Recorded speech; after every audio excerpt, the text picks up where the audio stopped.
नमस्कार।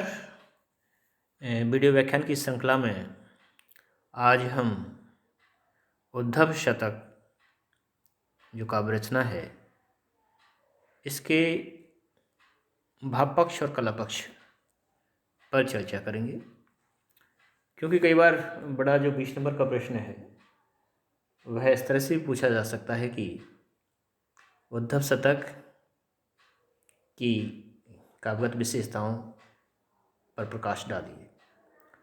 तो जब काव्यगत विशेषताएं आपसे पूछी जाएंगी तो वहाँ पर आपको भाव पक्ष और कला पक्ष का विवेचन करना होगा और तब जाके उसका उत्तर पूर्ण होगा। तो इस विषय में ये कहा जा सकता है कि कवि जगन्नाथ दास रत्नाकर एक रससिद्ध कवि हैं और उद्धव शतक उनका ऐसा काव्य है जो रसात्मक दृष्टि से एक पूर्ण काव्य है, क्योंकि इस काव्य में कवि ने गोपियों के भावुक और कृष्ण प्रेम में डूबे मन की कोमल भावनाओं को सरस एवं सरल अभिव्यक्ति दी है। आचार्य विश्वनाथ ने कहा है कि रसात्मक वाक्यम काव्यम, यानी रसयुक्त जो वाक्य है वह काव्य है। अर्थात काव्य वह है जो पाठक को कुछ पल के लिए इसी लोक से परे एक अलौकिक आनंद का अनुभव देता है। वह काव्य वाकई में काव्य है जो रसयुक्त होता है। तो उस लिहाज से यदि हम विवेचन करें तो जगन्नाथ दास रत्नाकर जी की यह कृति रसपूर्ण है। इसमें बहुत ही सरल और सरस भावाभिव्यक्ति है। ऐसा लगता है कि इस काव्य में कवित्व में कवि ने गोपियों के हृदय को ही खोलकर रख दिया है, जिससे कृष्ण के प्रेम जन्य विरह की धाराएं अविरल रूप से बह निकली हैं। यदि मूलतः इसका विवेचन यदि हम करें और देखें कि ये किस तरह का काव्य है, तो मूलतः यह विरह काव्य है जिसमें गोपियों की विरह वेदना मार्मिक शब्दों में व्यक्त हुई है। इस विरह वर्णन में किसी प्रकार का बनावटीपन नहीं है और न गोपियों की रीतिकालीन नायिकाओं की सी अतिशयोक्तिपूर्ण वेदना इस काव्य में व्यक्त हुई है। यहाँ तो गोपियों का ऐसा एकनिष्ठ मन है जिसमें कृष्ण के प्रेम के अतिरिक्त और कुछ है ही नहीं, और जिसकी लालसा भी कृष्ण दर्शन के अलावा कुछ भी नहीं है। उन्हें न मुक्ति चाहिए, न स्वर्ग, न संपत्ति। वे किसी भौतिक अभाव में व्याकुल नहीं हैं। वे तो अपने प्रिय कृष्ण के वियोग में व्याकुल हैं। यही नहीं, ब्रज की संपूर्ण प्रकृति कृष्ण के वियोग में व्याकुल है। ब्रज की गोपियों को न कोई उपदोष सुहाता है, न उन्हें किसी प्रकार के सुख वैभव की आकांक्षा रहती है। उनके लिए संसार में कृष्ण से रहित किसी चीज़ की सत्ता नहीं है। तभी तो वे कहती हैं कि सरग न चाहे अप बरग न चाहे, सुनो भुक्ति मुक्ति दों सो विरक्ति और आने हम, कह रत्नाकर तिहारे जोग रोग माही, तन मन सांसन की सांसत प्रमाने हम। एक ब्रज चंद कृपा मंद मुस्कान हीते, लोक परलोक को आनंद जिए जाने हम, जाके या वियोग दुख हूँ, सुख में ऐसी कछूँ, जाही पाई ब्रह्म सुख, हूँ मैं दुख माने हम। इस तरह से ये जो पद है इसमें गोपियों ने अपने अनन्य प्रेम की सहज अभिव्यक्ति की है। इस तरह से काव्य में जो विप्रलंब, जिसको वियोग श्रृंगार कहते हैं, उसका परिपाक हुआ है। और शास्त्रीय दृष्टि से यदि वियोग की जितनी दशाएं बताई गई हैं उन सभी का वर्णन इस काव्य में देखा जा सकता है। पूरे काव्य में कृष्ण और गोपियों की वेदना मिलकर एक हो गई है और पाठक उस पीड़ा का भावात्मक अनुभव करता है।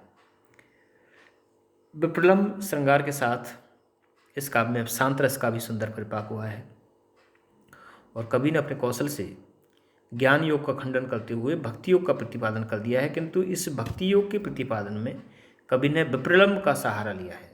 वस्तुतः इस काव्य में शांत और विप्रलंब श्रृंगार रस मिलकर एकमेक हो गए हैं। इस काव्य को पढ़ने पर लगता है कि रत्नाकर जी को भक्ति और वेदांत का सम्यक ज्ञान था। इसकी पुष्टि इस काव्य के हर छंद से हो जाती है। यदि उद्धव शतक को एक उत्कृष्ट कोटि का उपलम्ब काव्य कहा जाए तो अतिशयोक्ति नहीं होगी, क्योंकि गोपियाँ अपने तर्कों से जहाँ अपने अनन्य प्रेम तथा ब्रह वेदना का बखान करती हैं, वहीं वे कभी उद्धव पर तो कभी कृष्ण पर तीखे कटाक्ष भी करती हैं, जिससे इस काव्य के ब्रह वर्णन को गहरी और जो इस काव्य की जो ब्रह वर्णन की जो गहराई है वो और ज़्यादा बढ़ गई है, और वे उद्धव के निर्गुण ब्रह्म ज्ञान पर व्यंग करने से भी नहीं चूकती हैं।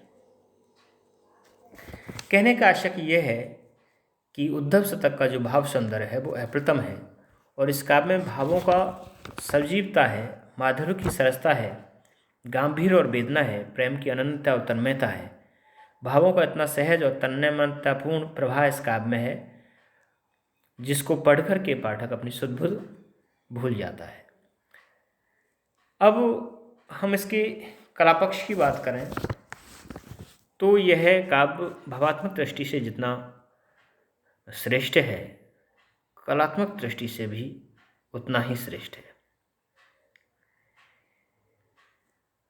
और श्रेष्ठ कविता वही होती है जिसमें कला और भाव का सम्यक संतुलन होता है। यह संतुलन वही कवि कर सकता है जो रस सिद्ध होते हैं। कला पक्ष के अंतर्गत कुछ बिंदु हैं जिनके माध्यम से इसे हम समझ सकते हैं। यदि भाषा की बात की जाए तो अज्ञे ने तार सप्तक के दूसरे संस्करण में लिखा था कि काव्य सबसे पहले शब्द है, और सबसे अंत में भी यही बात बच जाती है कि काव्य शब्द है। सारे के सारे कवि कर्म इसी परिभाषा से निश्चित होते हैं। शब्द का ज्ञान शब्द की अर्थवत्ता की सही पकड़ की कृतिकार की कृति बनाती है। इस तरह से यदि देखा जाए तो उद्धव शतक काव्य की जो भाषा है उसे हम मोटे तौर पर ये कह सकते हैं कि इस काव्य की जो भाषा है वो परिनिष्ठित ब्रज भाषा है, जो सरस सरल और प्रभावपूर्ण है। किंतु इस काव्य की भाषा के बारे में केवल इतना कह देना पर्याप्त नहीं है, क्योंकि इतना कह देने भर से इस काव्य की भाषा की जो शक्ति है उसको पहचान नहीं मिलती है। वस्तुतः किसी काव्य की भाषा की शक्ति की माप उसकी अभिव्यंजना शक्ति के द्वारा ही की जा सकती है। हमें देखना यह चाहिए कि कवि किस प्रकार कम से कम शब्दों में गहरी और प्रभावपूर्ण अभिव्यक्तियां कर सका है। उद्धव शतक का एक उदाहरण हम लेते हैं। उद्धव के ब्रज आने पर वे गोपियों को कृष्ण द्वारा प्रेषित पत्र देते हैं, तो गोपियां दौड़कर आती हैं और कवि वहाँ कहता है, हमको लिखो है कहा, हमको लिखो है कहा, हमको लिखो है कहा, कहन सबे लगी।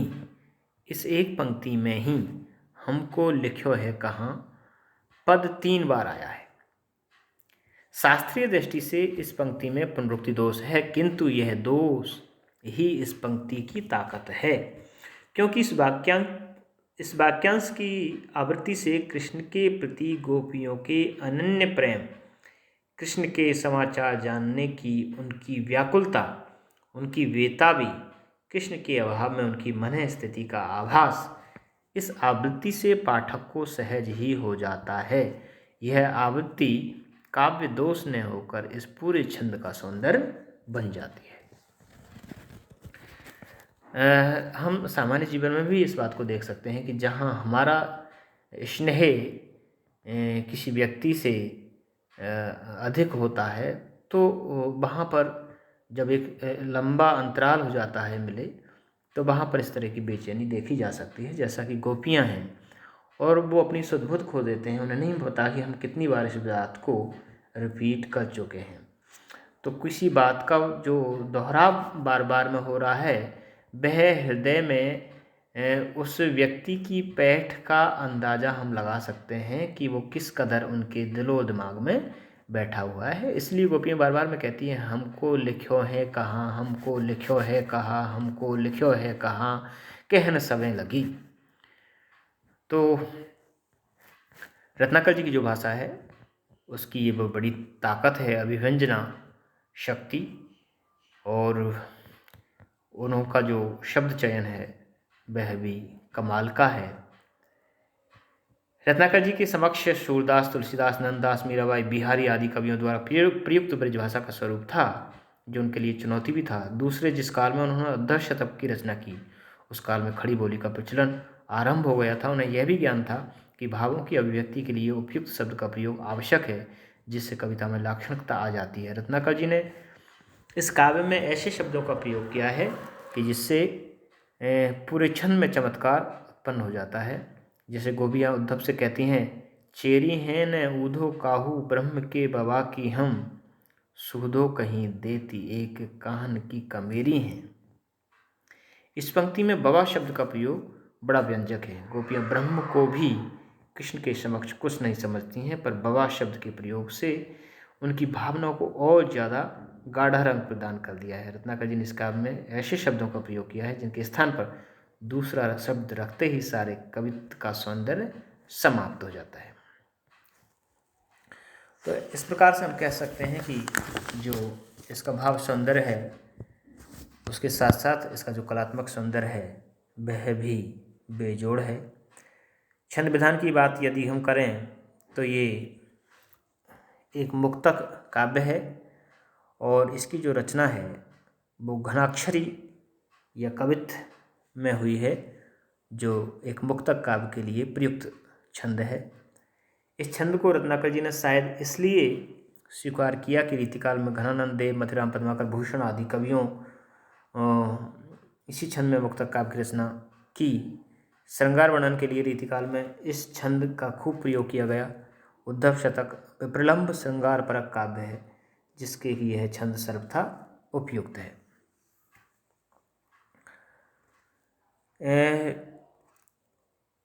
अलंकार की यदि हम बात करें तो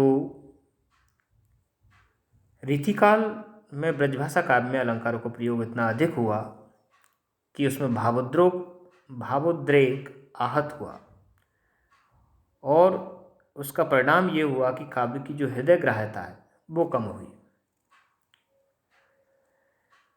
लेकिन उद्धव शतक में शब्दालंकारों का प्रयोग नितांत सहज और भावों के पोषण तत्व के रूप में हुआ है। इस काव्य के प्रत्येक छंद में अनुप्रास की छटा देखते ही बनती है। यही नहीं, अनुप्रास के प्रयोग ने उद्धव शतक के छंदों में प्रभावपूर्णता को उत्कर्ष प्रदान किया है। जैसे पुलक पसीजी पास चापी, मुरझाने कापी, जाने कौन बहती बयार बरसाने में, ये बड़ा सुंदर उदाहरण है अनुप्रास का, है। पुलक पसीजी पास चापी मुरझाने कापी।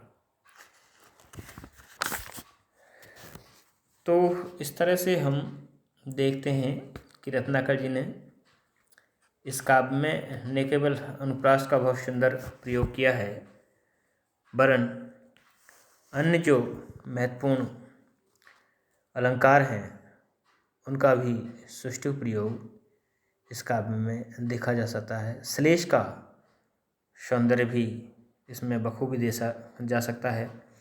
इसके अलावा उपमा रूपक का प्रयोग भी बड़ा सुंदर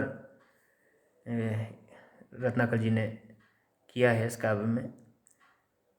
विभावना का एक सुंदर उदाहरण है, बिनु घनश्याम धाम धाम ब्रजमंडल में, ऊधो नित बहती बहार बरसाकी हैं।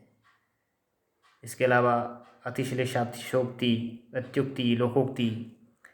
कहने का तात्पर्य यह है कि उद्धव शतक में रत्नाकर जी द्वारा जो अलंकार प्रयुक्त किए हैं वे भावोत्कर्ष में सहायक हैं तथा अलंकार अर्थ संप्रेषण में कहीं भी बाधक नहीं बने हैं।